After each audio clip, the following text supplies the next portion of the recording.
فرحان یوسفزی د کرکټ بورډ نوی رئیس وټاکل شو.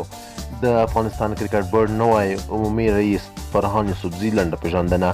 فرحان یوسفزی د پروفیسور محمد نبی یوسفزي زوی دی چې په 1462 لمریز کال کې نړۍ ته سترګې غړولې دي. نوموړی په یوه علمي کورنۍ کې زیږېدلی دی او د ماسټرۍ تر کچې لوړې زده کړو برخمن دی.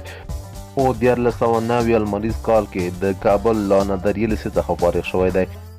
په 1408 لمریز کال کې د امریکا د هیلټ بوسټن پوهنتون د هیلټ انټرنیشنل بزنس سکول څخه لیسانس او بیا له همدغه پوهنتون څخه په 1999 کال کې په سوداګرۍ او رهبرۍ کې ماسټري ترلاسه کړې ده.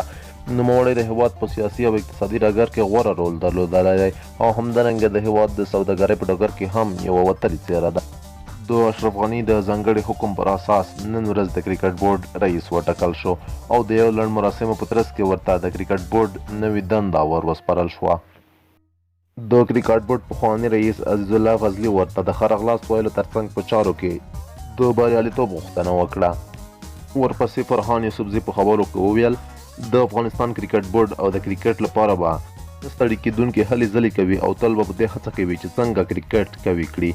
د کرکټ د ښه والي لپاره به هر اړخیزې هلې ځلې کوي.